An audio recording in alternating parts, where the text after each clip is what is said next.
And here's why I think it's important that we do these segments is because had I listened to this video, to this conversation, I would have recognized that.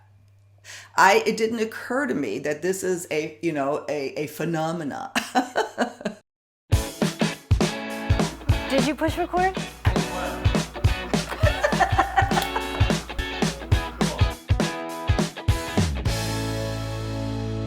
Thanks so much for tuning into Our Second Act with Paige and Silka. For your second act of life. How you doing, Silka? I'm good, Paige. I'm good. Today, I want to get on another one of those modern day dating phenomena. Oh, yeah. Yeah, that, it's been around forever, as you always remind me when I bring up these topics.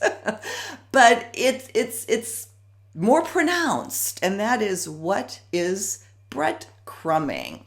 And what's frustrating with that is, especially people who haven't dated for a while, our age, over 50, and then coming back on, that there are now different ways of really taking advantage of people, or that we didn't have before this whole online phenomena. So Paige, explain to us, what exactly is breadcrumbing and how do we spot it? So I'd like to say it's people leading you on. That's the generality. And they're just leaving enough little breadcrumbs you get a tiny little scrap to eat. And like you so eloquently said, it's different nowadays because there's so many social media platforms. So, when you first start dating and you're going back to the platform and you're like, oh, did someone leave me something? They left something and you thought, oh, okay, they're interested. So you return. Then you don't hear from them for a while. It's like, what the hell? They don't ghost you. They come back a little while later and leave another tiny little breadcrumb. And you're like, oh, okay, something else. Let me say something. And it becomes very clear that you might be really into just having these online messages that you're leaving each other, but the person who's leaving it for you is not. They are just giving you just enough to whet your appetite. I kind of explain it like you're a dog getting scraps from the table. So if you're starting to feel like you're a dog getting scraps from the table, leave the frickin' table. You do not deserve scraps. And for whatever reason, and there's multiple of reasons why people breadcrumb, you need to start to pay attention to the flags of what happens with this. It's funny, when I read, we'll link to an article on it. I think that pretty much sums it up well. Also, when I read it, I said, when I was first online, I was dating a guy when I first started. He absolutely was breadcrumbing me, because he would make plans, and this was more through texting. We actually, did meet up, and then he didn't ghost me, but then he started making plans and then canceled them. Or there was just, I could never depend on. I never knew where I stood in the relationship or where this was going, if it was going anywhere, and it just, a lot of unknowns, and it was just crystal clear when I read this that was classic breadcrumbing.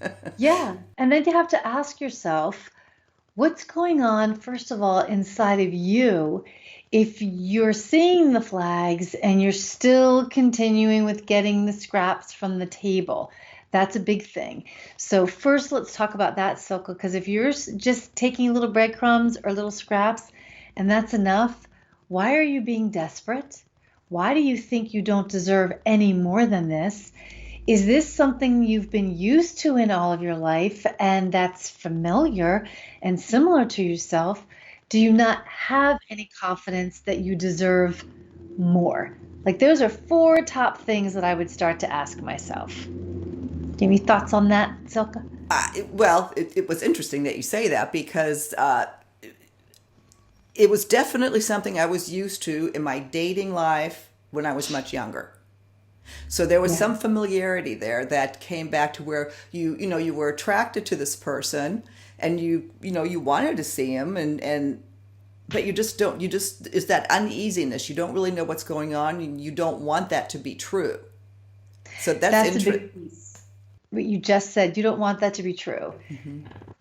Everyone, we need to start living in reality and looking at your flags. If you're thinking you don't want it to be true, Guess what? It's true. So you have to know that. That's really, really important. And you also said something really important that in your younger dating life, and it gets, I believe, a little bit harder as we get older because guess what? Things sag in us. We don't look like we're 25 anymore. We're out of a relationship and we're a little bit more sketchy on what is this new online thing? Well, how will someone take me at my age? There's all those other things that go on through your mind that might make you consider taking the breadcrumbs. Do not take the breadcrumbs. You are far more worthy than a scrap at the end of the table. I think everyone can tell how I feel about this one. No, and here's why I think it's important that we do these segments is because Mm. had I listened to this video, to this conversation, I would have recognized that. It didn't occur to me that this is a phenomena. I know. Because this is when he was like my first or second guy that I dated online. And yes, this comes up, and if you're not familiar with it, then you just kind of go along because you're excited, you want all this to be true, and then you realize that it's not. I think it's also interesting to maybe just briefly discuss why people do. What does the I knew bread? you were going. I was just about to go there. Go ahead. So why do people do that? Oh, for numbers of reasons, and we can't possibly name all of them. But number one, they could be a narcissist. We all know about narcissism, right? It's all about what they want, their needs, and screw you if they're just giving you scraps. Two, they could be in a relationship already and they just want to get a little extra something because they're not being fed over here. So they feed you a crumb. It could also be, believe it or not, I think a more not so devilish kind of thing. When people kind of feel like they should be online dating, but they're really not 100% sure. Maybe they just got out of a long-term relationship or they don't know if they want to do this. So they get connected to you a little bit and they're like, well, this is kind of good, but I don't know. It's this. It's this. Yes, yes, I want this. I'm not ready for it. And sometimes to me, that's a little bit more innocent because someone's trying something that they think they might be ready for, but they're not really ready for it. And others are saying that they should do it.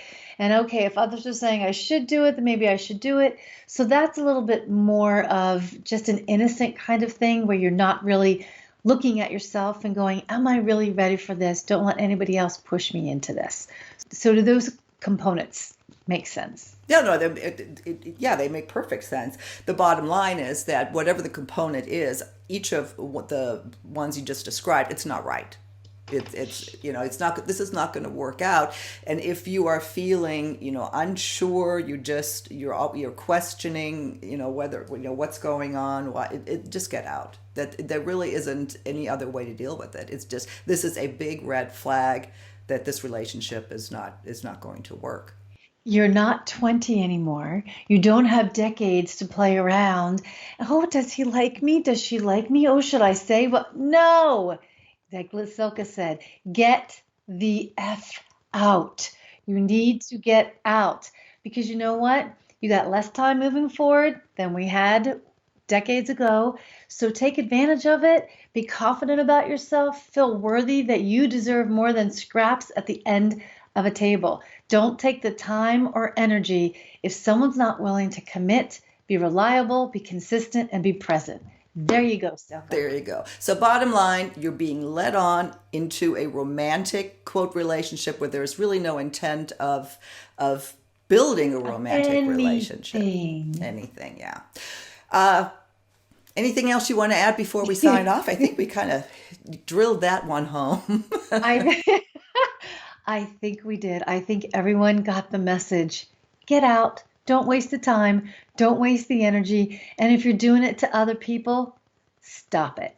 Yeah. There you go. Exactly. Well, share your stories, share your comments. I know on the blog underneath, once we post these videos, we've had so many helpful other suggestions from you Yeah. viewers that have gone through this that have helped other viewers. You start talking amongst each other, and that's really what it's all about. Build some education so you can have that wonderful dating experience, especially when right now when we are online is where we're meeting most of the time. So let's make it good. So Paige, we will see you on our next segment of Our Second Act with Paige and Silka.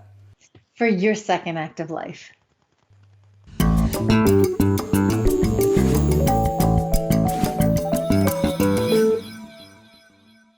If there's a topic that you'd like to have us cover, please visit our website, secondact.tv. We have a little suggestion box on the upper right-hand corner of our site. Just click on that, send us an email. We'd love to hear from you. See you next time.